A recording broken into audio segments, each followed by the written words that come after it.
Ini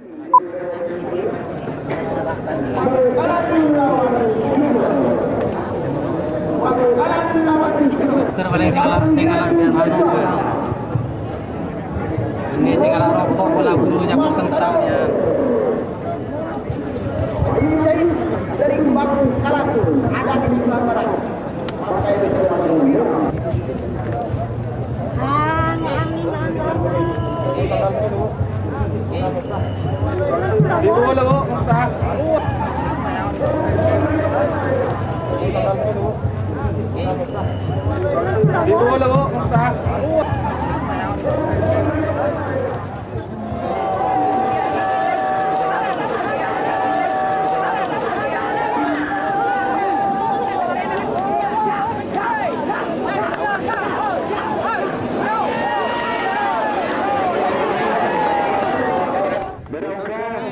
Ya, biru. Awas, dari semua, pas keluar, polisi.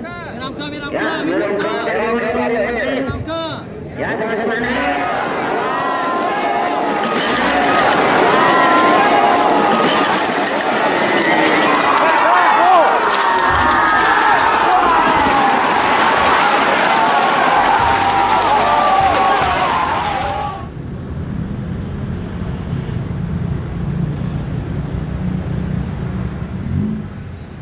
Madura ini merupakan sebuah pulau yang selain daripada pulau besar Pulau Maduranya di Madura bagian timur, di sana itu banyak pulau-pulau kecil, terutama yang berada di Kabupaten Sumeneb.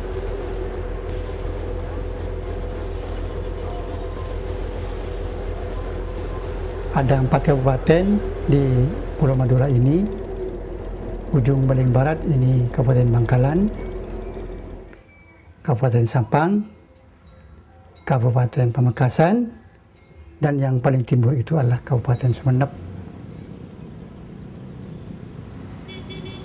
Orang Madura itu mempunyai bahasa sendiri, sama dengan orang Jawa, disebut bahasa Madura. Menurut penelitian, bahasa Madura ini nomor 4 seluruh Nusantara ini penuturnya yang menggunakan. Karena orang Madura ini suka merantau ke daerah-daerah di Nusantara ini. Dan komunitas Madura, orang-orang Madura di rantau itu tetap mempertahankan bahasa ibunya.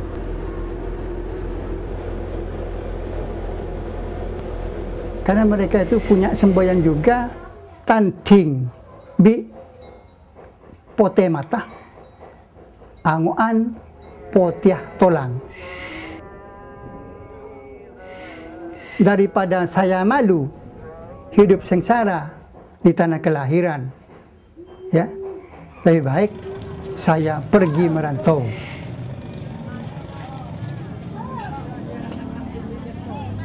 Aprental ombe asapu angin. Artinya berbantal ombak, berselimut angin. Ini adalah etos kerja manusia Madura, utamanya manusia Madura yang hidupnya itu di laut. Ya, walaupun angin itu sudah besar bagaimana, ombak sebesar apapun, kalau sudah waktunya untuk berangkat ke tengah laut mencari nafkah, menghidupi kehidupan keluarganya, akan mereka laksanakan.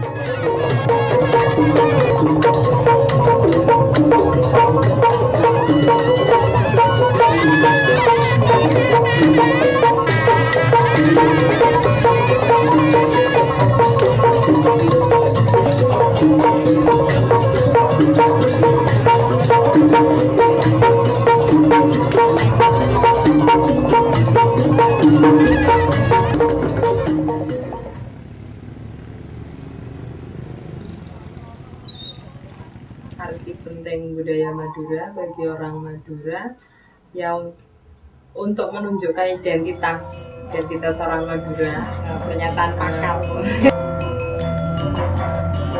Komunikasi itu adalah budaya adalah komunikasi. Jadi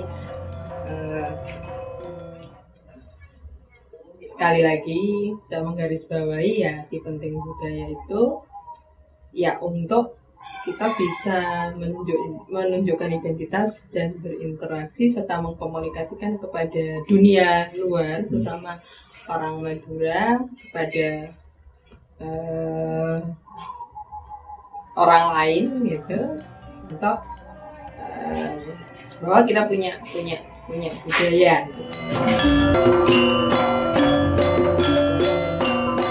Upaya untuk melestarikan budaya Madura pertama melalui jalur informal ya. Jalur informal itu artinya di masyarakat gitu. Jalur informal misalnya membentuk sebuah komunitas gitu. Nah, komunitas di sini memang bisa dilegalkan atau sekedar perkumpulan begitu ya. Nah, di dalamnya itu bisa berisi pelestarian budaya-budaya tradisional ya. Contohnya bisa, salah satunya bisa pencaksilat, bisa seni tari, atau bisa bahasa seperti itu. Jadi komunitas-komunitas yang ada di informal, di kelompok masyarakat.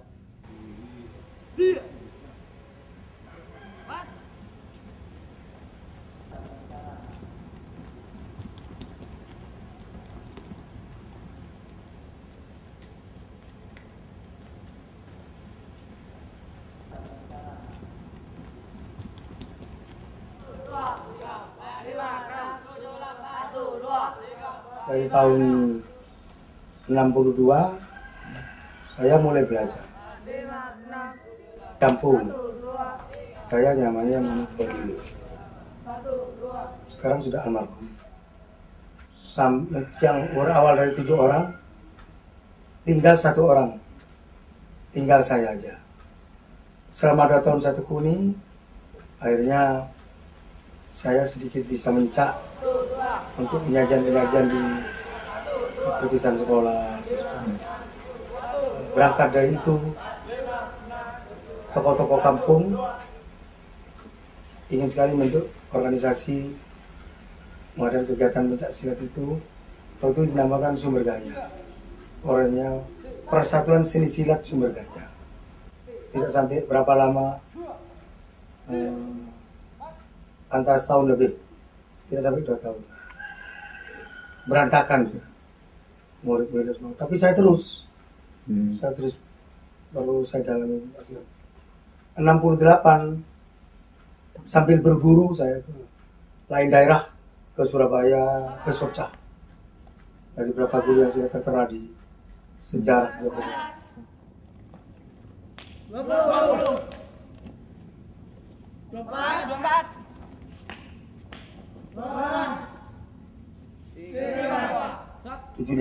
Stadion Nasional isu ingin merubah nama.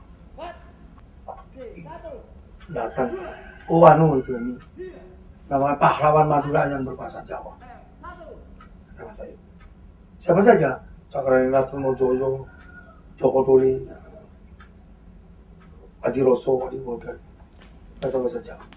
Saya milihnya Joko Tuli. Ya sudah, Joko Tuli. Ya itu tanggal 21 Maret 76 itu diresmikan perubahan nama dari Sumber Gaya Persatuan Seni Silat ke PS Jokowi, Pencaksilat Jokowi.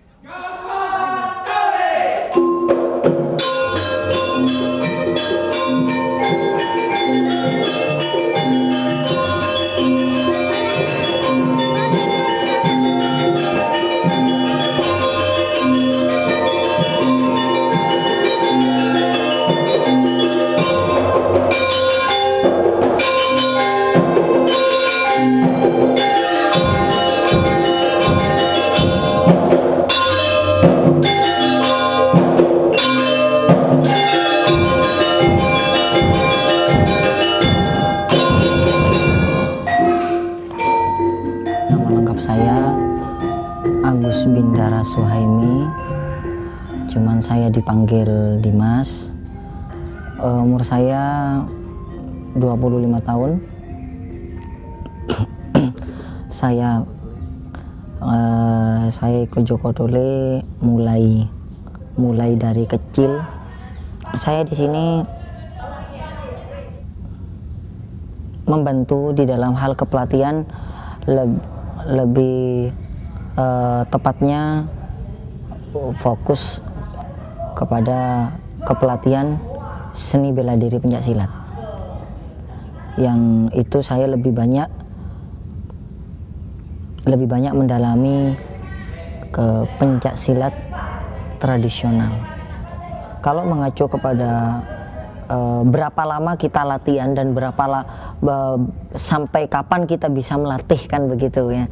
Jadi kita mengikuti aturan sabuk. Di situ kita ada tingkatan. Yang pertama adalah sabuk putih, yang kedua itu adalah sabuk kuning 1, yang baru sabuk kuning 2, pindah ke tingkat sabuk yang lebih tinggi, sabuk merah 1, sabuk merah 2, sabuk coklat 1, sabuk coklat 2, sabuk hijau 1, dan yang terakhir ditutup dengan sabuk hijau 2. Intinya yang pertama kita ajarkan di sini adalah pencak silat.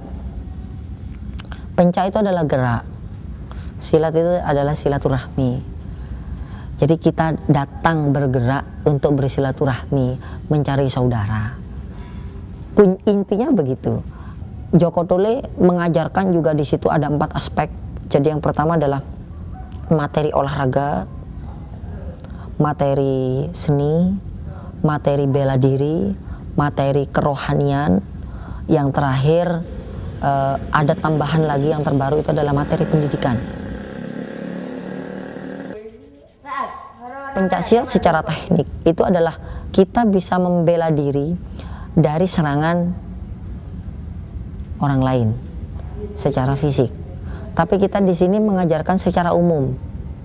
Maksudnya bahwa bela diri dari kemiskinan, bela diri dari api neraka, bela diri dari kebodohan, membela diri dari api neraka.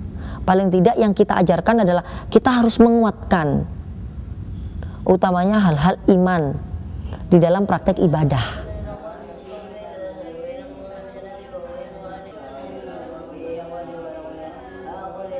Mungkin kita harus karena kebetulan kita di sini mayoritas adalah orang Islam, jadi bagaimana sholatnya, bagaimana zikirnya, bagaimana puasa, bagaimana tambahan-tambahan di luar itu. Mungkin di situ ada kita ditekankan juga sholat tahajud. Kalau di sini ada setelah selesai sholat malam itu kita ada khataman Quran setiap malam. Terus setiap hari Senin, hari Kamis, hari Sabtu kita selalu diwajibkan untuk berpuasa. Paling tidak disinilah salah satu pencak silat sebagai jembatan untuk mencetak manusia-manusia yang agamis. Salah satunya di situ. Mungkin salah satunya kelebihan Joko Tole itu terletak di sini.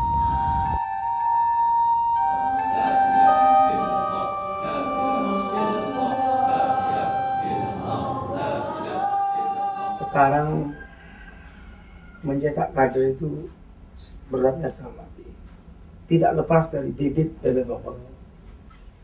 Di cabang-cabang sulitnya. Pengembangan tidak terlepas dari dana.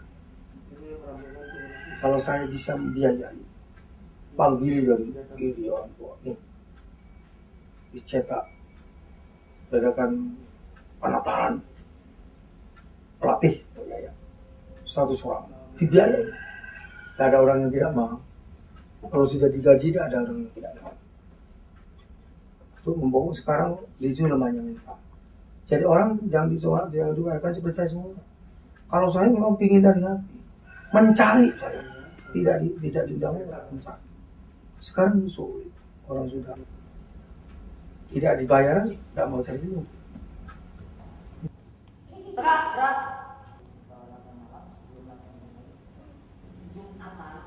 Kendalanya kita itu adalah bagaimana mencari sosok regenerasi yang diorbitkan jadi seorang pelatih yang punya dedikasi, kreativitas, dan harus inovatif.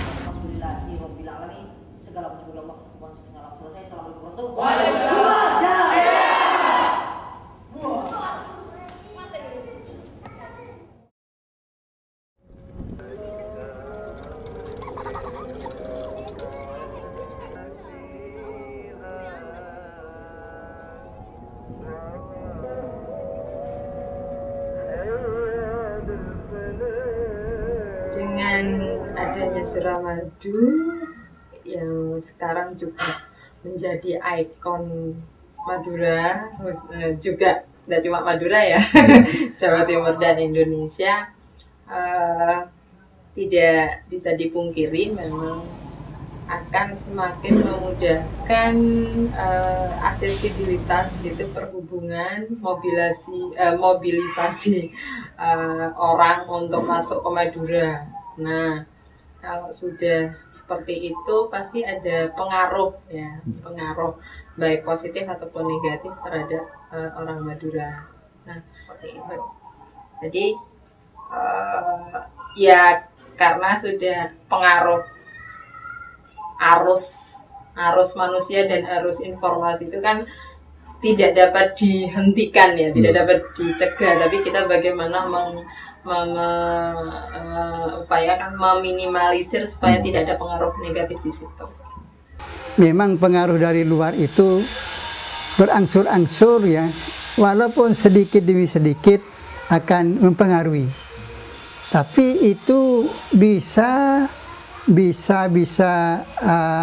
kita bendung ya melalui pendidikan yang diberikan kepada generasi muda. Ya, sekarang ini di sekolah-sekolah pendidikan budi pekerti itu sudah tidak diajarkan, ya, adat dan sebagainya itu tidak diajarkan. Maka harapan saya ya agar budi pekerti masyarakat Madura itu tetap terjaga dengan baik, tetap terpagari dengan baik, maka di sekolah-sekolah itu pelajaran budi pekerti itu harus diberikan lagi. Nah, kembali kepada padepokannya Mas Saimi ya, Joko Tule, saya sangat mendukung sekali, karena yang saya tahu bahwa utamanya generasi muda itu kecenderungannya bukan hanya soal olah jasmani saya ya dengan pencak silat, perlu juga untuk membendung seperti yang tadi saya katakan pengaruh dari luar, adanya juga digabung dengan adanya pondok pesantren dan sebagainya itu. Nah, di tiap-tiap pencak silat pasti oleh nenek moyang kita itu diajari keseimbangan antara lahir dan batin, jasmani dan rohani. Ini dituntutlah generasi pencak silat yang sepanjang saya pasti diajari tauhid, wiritan. Ya pencak silat yang baru atau karena dia mengada-ada, memang dia belum rampung mendirikan perguruan. Ya mohon maaf. Ya disitulah nilai pencak silat hanya tumbang. Ya sampai sekarang saya belum pernah menyerah untuk melakukan studi banding untuk kemajuan, dan perbandingan kita ambil kesimpulan.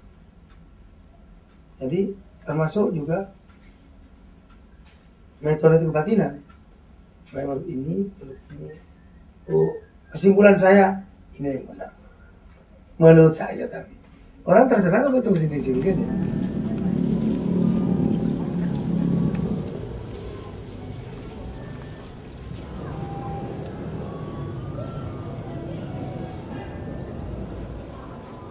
Sebagai orang Madura, itu harapan saya ke depan, saya mau budaya Madura itu juga berkembang seperti budaya yang lain, bisa diakui secara nasional dan bisa diakui secara internasional. Itu ya memang orang Madura yang harus bekerja keras gitu. Orang Madura yang harus bekerja keras. Sebetulnya kerja keras kini sudah digambarkan dengan etos kerja orang Madura sebetulnya ya. ada pepatah yang mengatakan, ya mungkin ini saya tambahkan, pepatah yang mengatakan abental ombak asapo angin.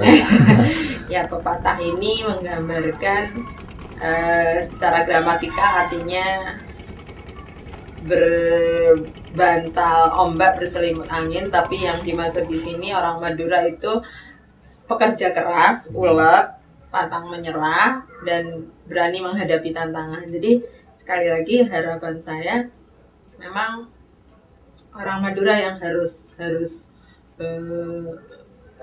menampilkan dan menampakkan budaya Madura, terutama budaya tradisional.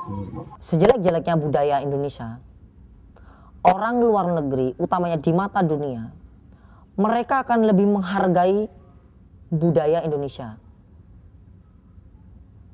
Itu yang jelas. Nah, tapi orang Indonesianya sendiri kadangkala lebih menghargai budaya luar. Kita tidak usah terlalu jauh berpikir bahwa kita apabila kita pengen dihargai dan pengen dikenal dengan masyarakat luar, tolong dukung, pertahankan, dan tetap lestarikan budaya pencaksilat Indonesia. Kadangkala pencaksilat itu secara logika orang selalu berpikiran bahwa pencaksilat itu adalah bela diri yang kita hanya bertarung sudah selesai. Bagi mereka, tapi bagi mereka yang tahu tentang pencaksilat itu bukan seperti begitu. Apabila kita mengerti tentang pencaksilat itu yang sesungguhnya, kita bisa belajar kehidupan itu dari pencaksilat.